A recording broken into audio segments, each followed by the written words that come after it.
I have a question for you. Do you know that moment when you realize you've put yourself last and you've done it again? And especially as mom, we have the tendency to put ourselves last. We care of our children, of our spouses, of our homes, of our work, everything, and we put ourselves last. And years ago, I was on a job that I had a commute from Denver to Colorado Springs every single day. So it was about 2 to 3 hours commute each day. And that commute, even though it was very, very challenging, think about the winter in the snow and all that, very hard. But those 2 to 3 hours a day became my me time. So I listened to audiobooks, to music, talk to people I haven't talked to for a while, took some deep breath, because it was the only place that I wasn't pinged by someone who needed me. And if that's you right now,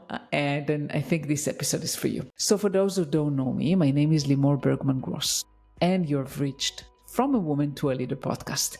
This podcast is for women in tech who are done waiting to be seen. And we get very practical about influence, visibility, and building a career that doesn't cost you your life. And today, I'm happy to speak with Arlene Cohen Miller. Arlene is a work-life harmony and leadership coach, and she is a former Colorado attorney, certified meditation facilitator, and longtime mentor. And she has coached countless professionals to lead themselves first so they can lead others better. She's also a mom, and now she's also a grandmother. And she built a law practice while raising her son. So she's not just talking about theory, she's talking about things she has done herself. And if you are tired to balance everything, this word balance that we all love to use, but eventually you end up exhausted. Arlene offers a different frame, harmony. And in this conversation, we talk about, and she shares, a simple nose breathing reset you can do in meetings, carpool, or even on Zoom, so your nervous system stop running the show. We also talk about how to build a real tribe when you don't have family nearby, like I didn't when I moved to Colorado. And a kinder way to shut down your inner critic. We all have our critic, and usually our inner critic is the worst critic of ourselves, and turn that inner critic to the inner coach that you can trust. And also how to triage your to-do list without guilt and celebrate progress so you don't burn out. And last but not least, we talk about what to do when the perfect mom myth gets loud, including why pizza twice a week is perfectly fine. And here is my challenge while you listen to this episode. Pick one micro ritual you will actually do this week. 30 seconds of breathing before you open Slack, or 5-minute balcony break after lunch, or texting a friend to be your inner coach buddy and tell me how it goes. I also want to remind you to hit follow so you never miss another episode. Drop me a review or message me. I like to hear from you. And if you feel like this show helps you lead with more courage and ease, share it with another mom in tech who needs permission to choose herself today. Are you ready? Let's dive right in. Hi, Arlene. Welcome. How are you? I'm great. Lovely to be here. Likewise, it's a pleasure having you here. And I think the topic today is super relevant for many women. And we want to talk about, women, how they can balance their work and life, especially when they are in their mid-30s and they're moms, and how to balance it all. So perhaps we can start with your story, because I know you have a very, very interesting and inspiring story. So perhaps you can share where you were at in your kind of early 30s, mid-30s, and how you overcome those challenges. Well, I think it's a process, and it's not a perfect. I started my own law firm when I was 29, and I found out immediately about a month later that I was pregnant, and we had just talked about trying. So I'm like, oh, that's good. Doesn't, a little bit ahead of schedule. So we had moved from the southern U.S. to the Midwest, and so our families were 6 hours away. And all of my peers and my colleagues from law school, that support system was mostly in the South, a little bit in the lower part of the Midwest, but not where we were. And so, I had to start and build my own tribe. because I was starting my own business. I was pregnant, and both of those things were new. And so I would just say to most people that, it's an evolving process. And the best advice I could give to anyone is that we just need to be flexible and adaptable and to begin to build our tribe. And that's what I did because I didn't know what else to do.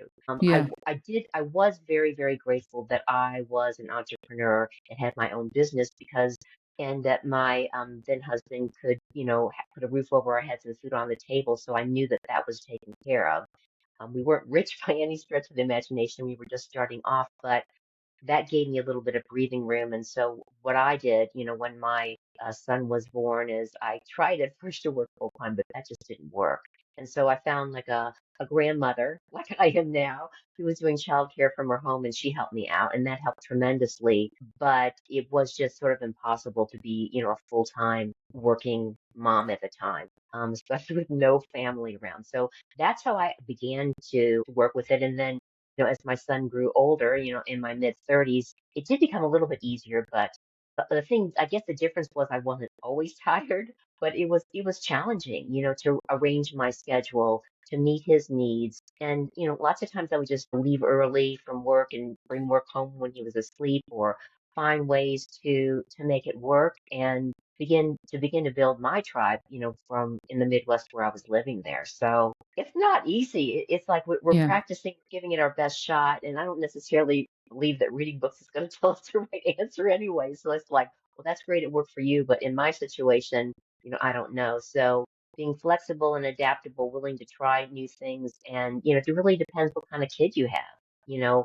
Are they really active and rambunctious and all over the place? Are they more quiet? The kind of child we have is going to sort of dictate what kind of working mother we can be as well. Yeah, I can very much relate to what you're saying, Arlene. And for the women out there, I guess, that have young children, first of all, no, yeah, this is not easy. We're not trying to hide the fact that raising children and having a full-time job or a business, I mean, it's not something easy to do. Definitely not. What kept you going, by the way, Arlene? What was the driving force for you to keep? Because it's so easy to give up, right? You said your husband was earning money enough to keep a roof, above your head. So, what was the driving force for you to keep moving in, despite all the challenges? Well, I gone through 4 years of college and 3 years of law school. I'm like, I'm not going to throw that away. And I just always wanted to be some sort of professional and have children too. My mother was a stay-at-home mother, and that was fantastic, but that just didn't feel right for me. So I was determined to, even though I made lots and lots of mistakes, to make it work and to be a flexible and adaptable as my son was growing up.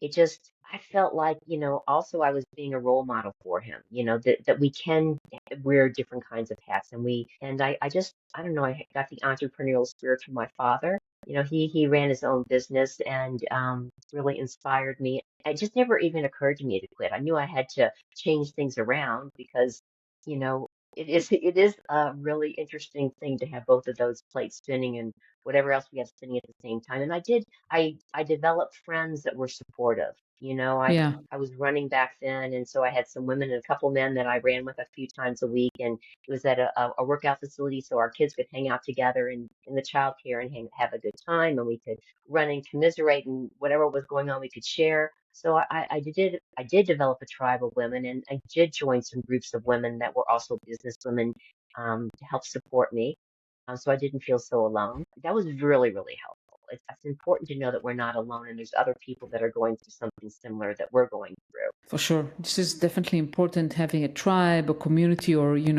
that you feel like you're not the only one who's facing those challenges, and also have a support or someone like shoulder to cry on or someone to talk to, right? I mean, when things get tough, and I know how it is when the kids are very young and you're tired and they're consuming a lot of your attention. Not that it goes away, but it's different when they grow older. They still need us, but in different ways. So I think, yeah, I can reflect back on those years when my kids were toddlers and babies, and it was hard. It was difficult, and I had a job. I had to commute every day. Like I couldn't, like, you talk about adaptability and flexibility, which I think today exists more in the workplace, but back then wasn't much flexibility. I mean, I had to go to the office every day, and I had to find help, like obviously my husband, but also caregivers, hire help, whatever it takes to kind of keep my job and not just keep it, but grow. Right. Yep. Me Yeah. too. Me too. And it was really,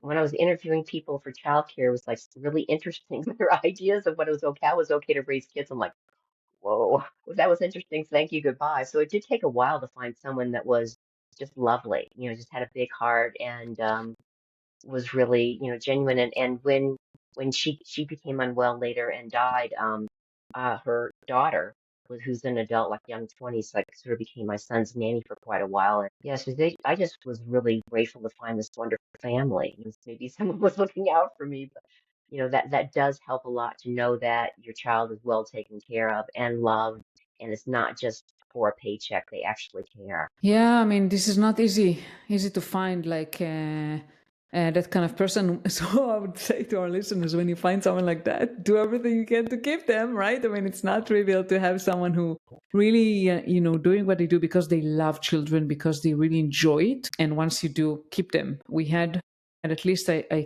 can recall two of those that became kind of like family to us, and they really helped a lot. And it was just about like, okay, I get paid for the hours that I help. I want to say something about guilt, because we all have mom guilt. And I know that I was surrounded, I don't know about you, Arlene, but I was surrounded, when I moved to the US, I was actually surprised by the amount of women that stayed at home. One of the challenges that I had, I felt like an odd duck, because the moms from my kids' daycare or school, most of them did not work. They were well educated, coming from a good families. I mean, but they didn't work. And I felt like, am I doing something, like, am I crazy? Like, how come, no one works? And not no one, but hardly any woman work, and only me. How was your experience? Women I know worked.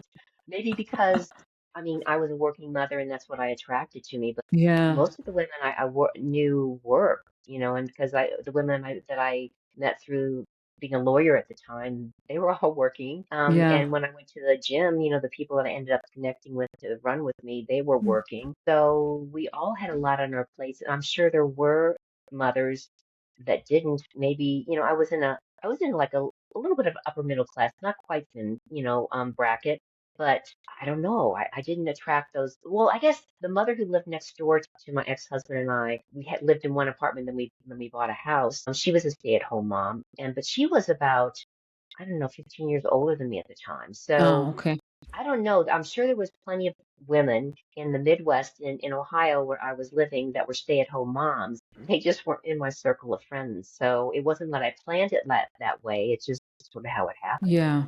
Yeah.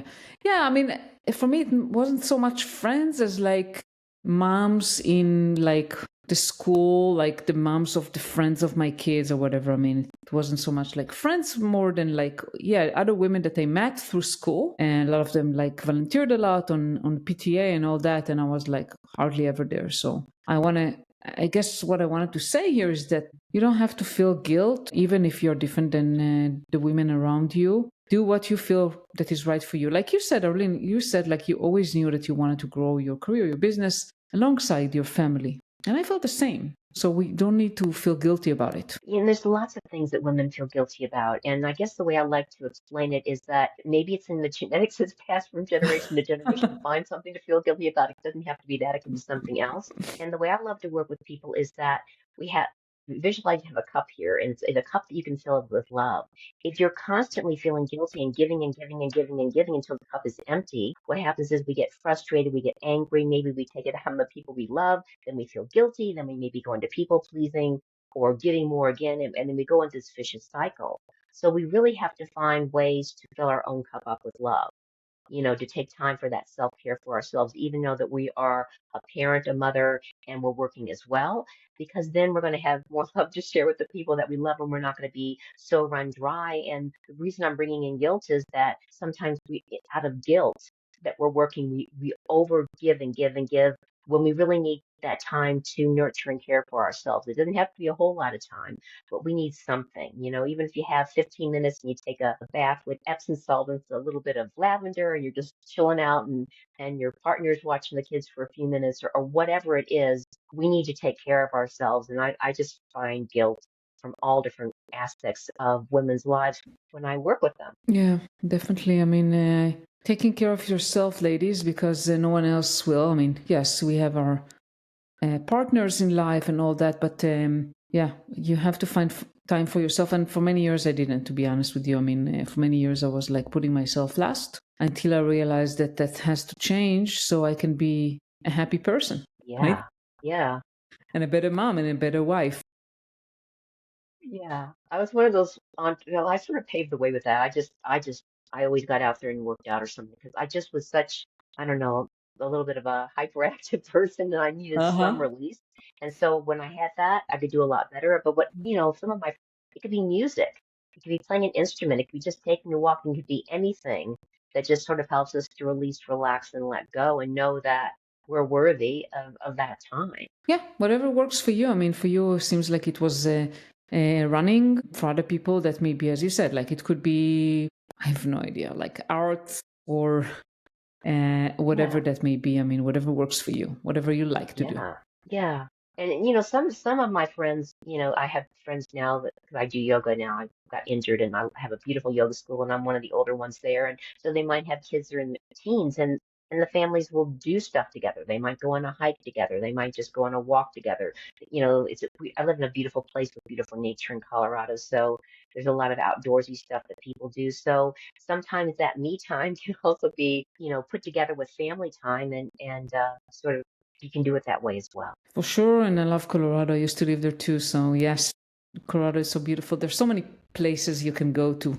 And, I for a long time, I was commuting for several years and I had a long commute between Denver and Colorado Springs. And my me time was there on the commute. I know it's not ideal, but I remember that I said, okay, this is my time. And I never spoke, I tried, not never, but I tried not to use it for meetings or stuff like that.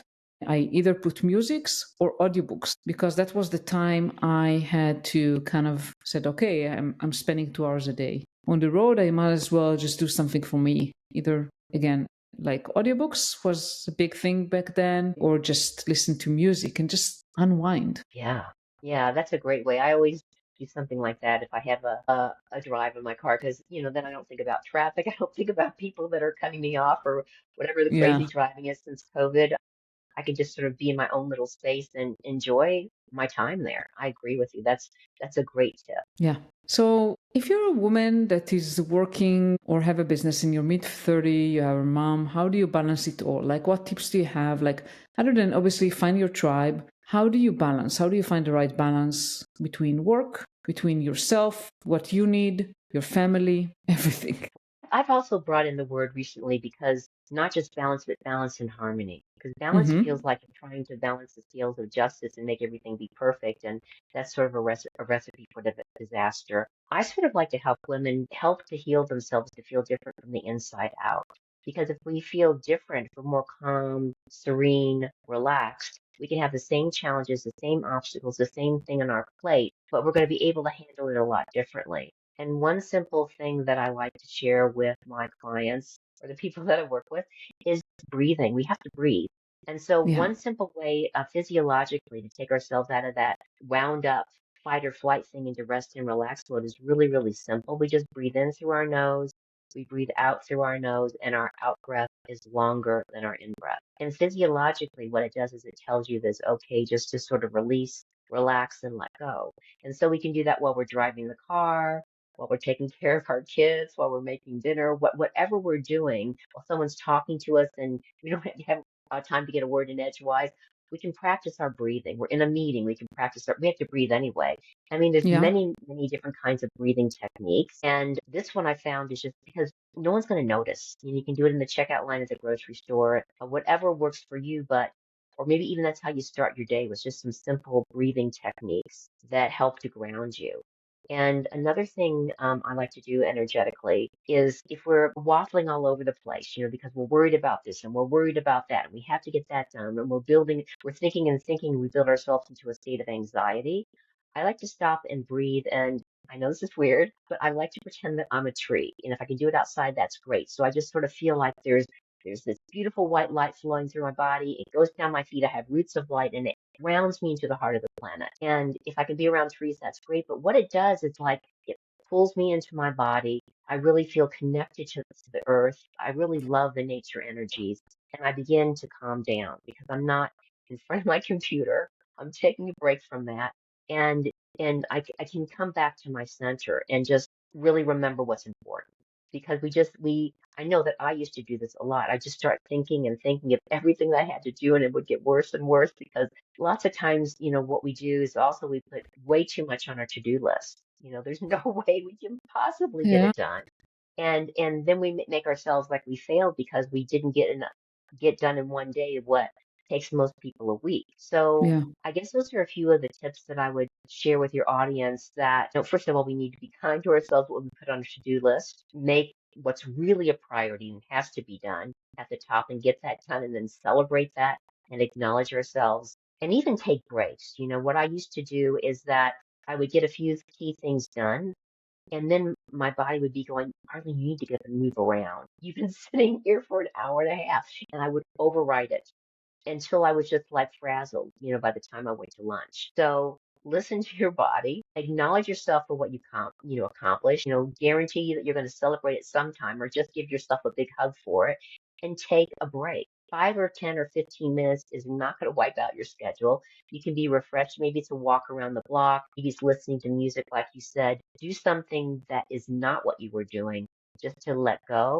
Maybe just closing your eyes, closing the door, turning off the lights for a few minutes and relaxing, and then go back to things because we're going to be more productive when we've given ourselves that little bit of downtime. And it's just the kind thing to do. Wow. Yes, definitely. So what I do, depending on the day, so either I have a balcony here, so that is kind of have a nice view of the Mediterranean Sea. So sometimes I just go and sit in the balcony. In the morning, I like to drink my coffee and relax. And sometimes I just take a short kind of nap. Even I don't sleep, but just during the day, I just put on some music, lay on the bed and just relax, right? Just unwind. And this is so important, right? So you're not stressed out all the time. And as you said, constantly looking at to-do list, constantly your mind is constantly busy of what do what do I have to do, and there is always more to do than you can actually handle. And just give yourself a break. Yeah. And we don't have to be a super mom. I mean, my son used to teach me a lot because, I would work and, he was a growing boy and I would order pizzas or I would make like spaghetti meatballs. Like those are my two main go-tos. But he loved the food. I knew he would eat it. And I'm like, I didn't have the energy to come home and lots of times and make this fancy meal. And I didn't have a grill back then, like that, which is really easy. Throw some meat on the grill, make some vegetables, and you're done. So he used to tease me a lot. He doesn't quite do that anymore because now he's a father with a 11-year-old. And so, no, I'm sorry, he just turned 12. Yeah. It's now he has the experience himself and he understands what it's like to be a working dad and a dad, a working father and have a son and all that stuff. He stopped teasing me, but I just did the best I could. I don't have to be a super mom. Pizza is okay 2 nights a week. It's okay. Kids love pizza. I mean, to I be honest, they know. will prefer that than something else. But yeah, I agree with you. Just take it easy. If you don't have time to cook, buy something. Your kids will survive. And that's okay. Yeah, I think releasing that guilt and being a perfect mom, because there is no such thing being There's perfect. no such thing. I did do have I have had friends in my life who love to cook. I mean, that's like their therapy. And so for them, it's a relaxing thing. If you love to cook and it's relaxing for you and you get a lot of joy out of it, they even have like cookbooks in the bathroom. So they would read it in there. They would crack me up and it's like so not me. But I really appreciated them. I appreciated going over to their house, to eat. And, so it was a different experience for them. So I'm not saying you have to do it like me. I'm just giving an example. Yeah, of course. If you like cooking, I know people who I have a friend who likes ironing. I hate to iron. And she's like, oh, that's my therapy. I just iron everything, even underwear. Like I iron everything. And it's like, okay, good for you. I mean, I cannot stand that. But it's like, even if I do like chores I don't like in particular, like cooking, I'm okay with. I'm not like, okay, now I'm actually tired a little bit from cooking, but I cook quite a lot. And I just put some music. Like, okay, I have to cook some lunch because I work from home, right? So I have the benefit of cooking for me and my family on some days. Put some nice music. So it becomes a little bit of from a chore to something. It's more pleasant that way. Yeah. Yeah. I might watch some news, so I don't have to be totally with it, but I can sort of do it when I'm cooking or whatever like that. Yeah, whatever. I usually do something like that. I find it brings like an extra dimension to the activity and does make it more enjoyable. Yeah, definitely. I try to avoid the news as much as I can because I get too much of it and it's not good lately. So, Yeah. I mean, the news is Yeah. not my go-to thing to relax. Yeah, but yeah, No, yeah, just a little bit, maybe a couple times a week. That's me yeah, too, but you have to like know what's going on in the world, at least I feel, but it's yeah, not an everyday thing for me, I agree.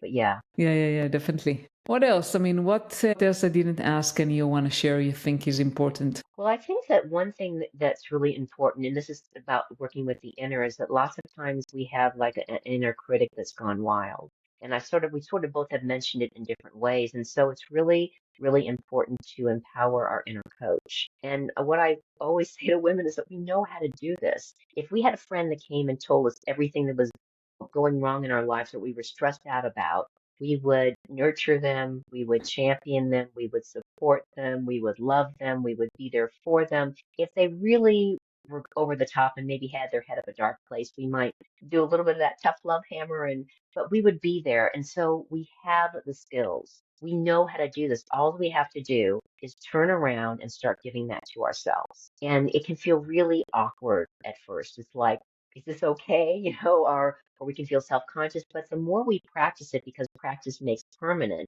of giving to ourselves that inner coach and telling the inner critic, you need to get in the back seat. So that's not kind. That's not who I am.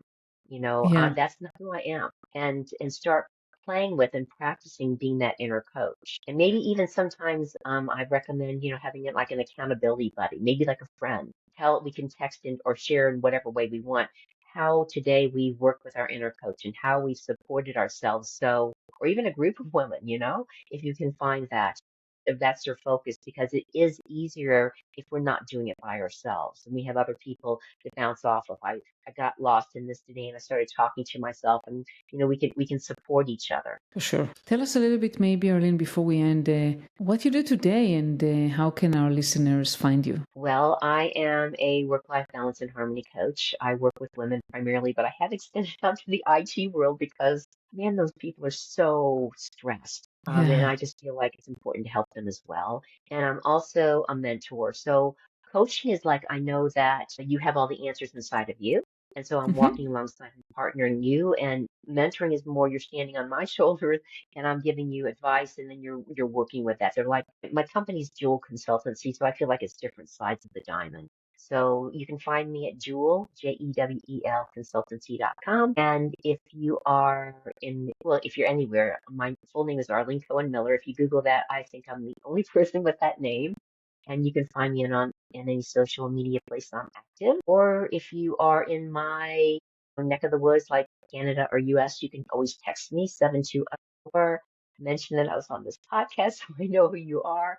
And I'm happy to connect with you in that way. Wow. Thank you so much, Arlene. I'll definitely share your website and LinkedIn and everything. And really enjoy talking with you today. Thank you so much. Thank you. Thank you so much for listening to the episode with Arlene. And if this episode helped you find more harmony in your life, please follow the show, subscribe, and share it with any woman you think needs to hear it. And before you go, I'm really excited to share my guest in next week's episode. Next week, I'm hosting Sylvie Di Giusto, and she is a New York-based Austrian keynote speaker and author, and she's known for helping leaders master first impressions and executive branding. And she says in her keynotes, like, you have 7 seconds. And during those 7 seconds, your clients, could be your peers, your manager,